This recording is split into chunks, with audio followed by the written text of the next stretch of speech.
ট্ৰাইংগেলছ এটা আছে কনগ্ৰুৱেণ্ট, এটা আছে চিমিলাৰ। ভালকৈ মন দিবি আৰু লগত বস্তুবিলাক লগত নোট ডাউন কৰিবি যাতে MCQত কিছুমান বস্তু ইম্পৰ্টেণ্ট হৈ যায়। এইটো এটা কি?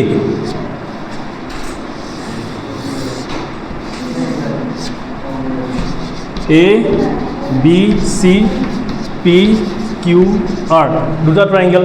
ট্ৰাইংগেল মানেতো জানো তিনিটা ছাইড থাকে, তিনিটা এংগেল থাকে, তিনিটা ভাৰ্টেক্স থাকে, এইবিলাক বুজাব লগা নাই। ইকুৱেল ট্ৰাইংগেল থাকে, আইচোচেলিছ ট্ৰাইংগেল থাকে, এইবিলাক বাচ্চাই জানে। তো মেইন চেণ্টাৰলৈ মেইন পইণ্টলৈ এই ধৰি ল'লোঁ মই এই দুটা ট্ৰাইংগেল কনগ্ৰুৱেণ্ট, যিটো ক্লাছ 9ত আমি শিকিছোঁ। কনগ্ৰুৱেণ্ট মানে কি? আগৰটো বুজ। কনগ্ৰুৱেণ্ট মানে কি? এইটোৰ কৰেছপণ্ডিং ছাইড ইয়াৰটো কি হ'ব লাগিব? ইকুৱেল হ'ব লাগিব। কৰেছপণ্ডিং ছাইড মানে কি? ABৰ কৰেছপণ্ডিং ছাইড PQ। কৰেছপণ্ডিং মানে দেখাত একেই। কৰেছপণ্ডিং মানে কি? ছেম। AB এনেকুৱা আছে নাই? ইয়াত এনেকুৱা কোনটো আছে? PQ। এইটো লগত এইটো বুজি পালি নাই? ABৰ লগত QR নহয়, ABৰ লগত PQ ইকুৱেল, BCৰ লগত QR ইকুৱেল, ACৰ লগত PR ইকুৱেল। বুজি পালি? এতিয়া ABৰ লগত PRটো কৰেছপণ্ডিং নহয়, কৰেছপণ্ডিং ABৰ লগত কি? PQ। কৰেছপণ্ডিং ছাইডবিলাক কি হ'ব লাগে? ইকুৱেল। কৰেছপণ্ডিং ছাইড কি হ'ব লাগে? ইকুৱেল হ'ব লাগে। তেতিয়া সেইবিলাক কি হয়? কনগ্ৰুৱেণ্ট হৈ যায়। দুটা ট্ৰাইংগেলৰ যদি এৰিয়া ছেইম হয় তেতিয়া কনগ্ৰুৱেণ্ট হয়। এৰিয়া ছেইম হ'লে কি হৈ যায়? কনগ্ৰুৱেণ্ট। এইটো মনত ৰাখিবি, লাগিলে নোট ডাউন কৰি ল। দুটা ট্ৰাইংগেলৰ যদি এৰিয়া ইকুৱেল হয় তেতিয়া ট্ৰাইংগেল দুটা কনগ্ৰুৱেণ্ট হয়। MCQত যি কুৱেশ্যন দিব পাৰে। দুটা ট্ৰাইংগেলৰ এৰিয়া ইকুৱেল, তাৰমানে দুটা ট্ৰাইংগেল কনগ্ৰুৱেণ্ট। দুটা ট্ৰাইংগেলৰ এৰিয়া ইকুৱেল মানে দুটা ট্ৰাইংগেল কি? কনগ্ৰুৱেণ্ট। বুজি পালি নে বস্তুটো? হ'ল? হা? If area of two triangles are equal, then they are congruent. এটা লিখিছে। If area of two triangles are equal, then they are congruent. আপত্তি আছে? চা এটা ভালকৈ মন দে। হ'ল? এই দুটা ট্ৰাইংগেল কনগ্ৰুৱেণ্ট মানে এটা এৰিয়াও কি? ছেইম। এইটো হ'ল কনগ্ৰুৱেণ্ট। কনগ্ৰুৱেণ্টত কি হয়? ছাইডবিলাক কি হৈ যায়? ইকুৱেল হৈ যায়। এতিয়া এটা ট্ৰাইংগেল এইটো, আৰু এটা কথা, all equilateral triangles R congruent. হ'ব পাৰে নেকি? নোৱাৰে। কিয় নোৱাৰে? কিয় নোৱাৰে?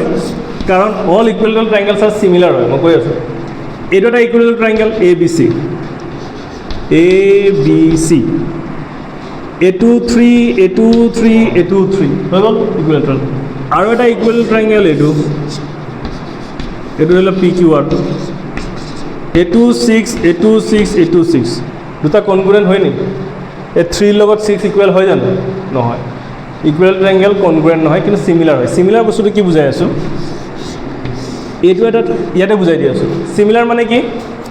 দেখাত একেই। কনগ্ৰুৱেণ্ট মানে কি? দুটা সমান। আৰু চিমিলাৰ মানে কি? দেখাত একেই।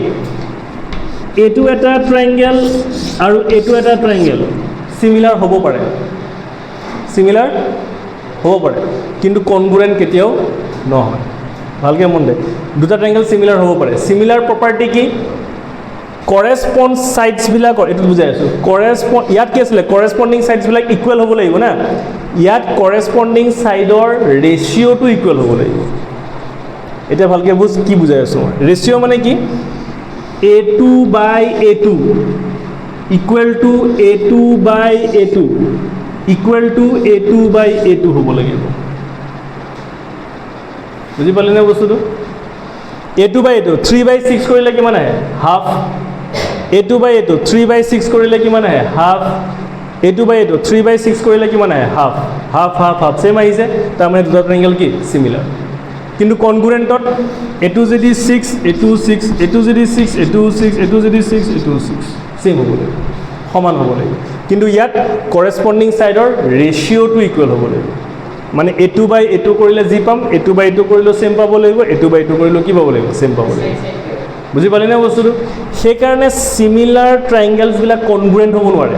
চিমিলাৰ ট্ৰাইংগেলছ কনগ্ৰুৱেণ্ট হ'ব পাৰে? কিন্তু কনগ্ৰুৱেণ্ট ট্ৰাইংগল সিমিলাৰ হ'ব পাৰে 6/6 কৰিলে কিমান আহে 1 6/6 কৰিলে কিমান 1 6/6 কৰিলে কিমান 1 মানে মই কনক্লুড কি কৰিলোঁ যে অল কনগ্ৰুৱেণ্ট ট্ৰাইংগলছ আৰ কি similar but similar triangles are not congruent কথাটো বুজি পালি নে লিখ all congruent triangles are similar but all similar triangles are not congruent. All congruent triangles are similar. All jiman congruent triangle ase sob similar hobo. All congruent triangles are similar but all similar triangles are not congruent. Hol aru yat similar ki hobo laibo side or proportions equal hobo laibo aru angles keta equal hobo laibo. Eta dhorilo ene ko ase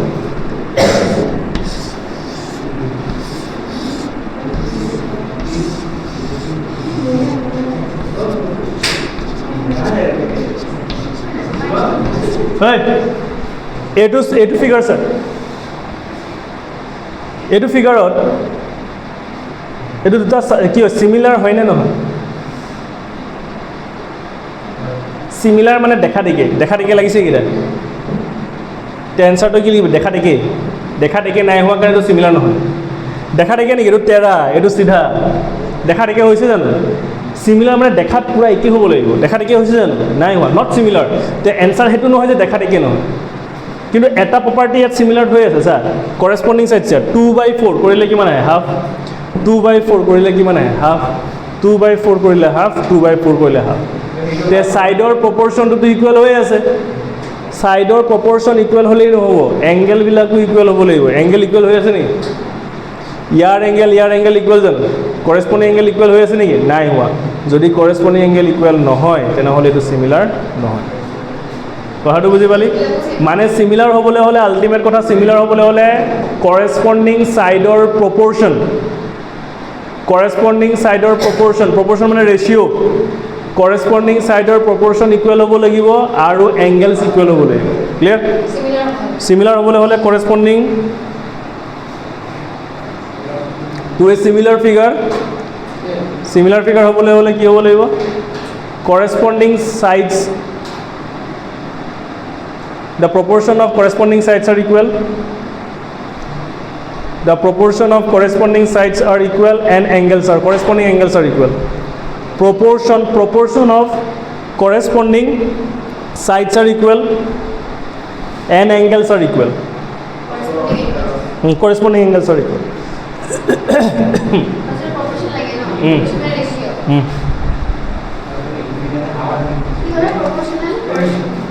proportion of corresponding sides are equal corresponding side or proportions বিলাক equal হ'ব আৰু corresponding angles কেটা equal হ'ব আপত্তি আছে আপত্তি নাই মোৰো নাই চাই ল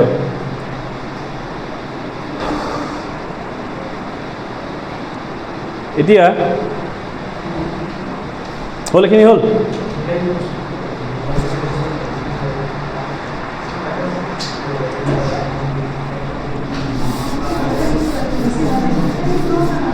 এটা মোক এটা কথা কও এইটো এটা সার্কেল সিমিলার ফিগার হয় নে নহয় এতিয়া কোনোবাই মোক নকবি স্যার ইয়াৰ এংগেল কোড ইকুৱেল সাৰ্কেলত কোড এংগেল বিচাৰো এই দুটা ফিগাৰ ইকুৱেল হয় নে নহয় ইকুৱেল বোলে সৰি সিমিলাৰ হয় নে নহয় সিমিলাৰ হয় অল সাৰ্কেলস আৰ কি সিমিলাৰ বুঝি পালি আৰু কি সিমিলাৰ হয় অল ইকুৱেটৰাল ট্ৰায়াঙ্গেলস আৰ সিমিলাৰ এটা ইকুৱেল ট্ৰায়াঙ্গেল এইটো এটা ইকুৱেল ট্ৰায়াঙ্গেল এইটো এই দুটাও সিমিলাৰ হয় এই দুটাও কি হ'ব সিমিলাৰ অল ইকুৱেল ট্ৰায়াঙ্গেল কেনেকৈ কাৰণ ইয়াত তই ভ্যালু দিব বহা ক তই ভ্যালু ক ইয়াৰ ভ্যালু কি হ'ব পাৰে ক কি ল'ম ক 1 1 1 ইয়াৰ ভ্যালু ক কি ল'ম 3 3 3 proportions are 1/3 1/3 1/3 all equal আৰু angle equal 60 degree 60 degree 60 60 60 60 equal triangle তো ইমান সৰু বনা বা ইমান ডাঙৰ বনা angle 60 degree থাকিব গতে ইকুইলেটাৰাল ট্ৰায়াঙ্গেলৰ এংগেলছ বিলাক সদায় কি হয় 60 ডিগ্ৰী হয় ক্লিয়াৰ বস্তুটো তে all equilateral triangles are similar all circles are similar all squares are similar স্কুৱেৰবিলাক সিমিলাৰ হ'ব অল ৰেক্টেংগলছ আৰ সিমিলাৰ বুজি পালি all rectangles are similar all squares are similar all circles are similar all equilateral triangles are similar all regular pentagons are similar regular hexagon regular polygons বুলি লিখিলে regular all regular polygons regular মই বুজাই আছো regular মানে কি regular polygon polygon মানে কি বুঝ polygon মানে যাৰ দুটা তিনটা চাৰিটা সাইড থাকে তিনটা সাইড ট্ৰায়াঙ্গেল চাৰিটা সাইড কি হয় কোয়াড্ৰিলেটাৰেল পাঁচটা সাইড পেন্টাগন ছটা থাকিলে হেক্সাগন সাতটা থাকিলে হেপ্টাগন এইবিলাক পলিগন বুলি কয় ৰেগুলাৰ মানে অল সাইডস ইকুৱেল তাৰ চাৰিটা সাইড থাকিলে কি হয় কোয়াড হলে চাৰিটা কোয়াড্ৰিলেটাৰেল চাৰিটা কিন্তু যদি ৰেগুলাৰ মানে যদি গোটেইকেইটা সাইড ইকুৱেল হৈ যায় তেনেহলে কি হৈ যাব সিমিলাৰ স্কয়াৰ হৈ যায় কিন্তু লগত এংগেলছ ইকুৱেল হ'ব লাগিব কথাটো বুজি পালি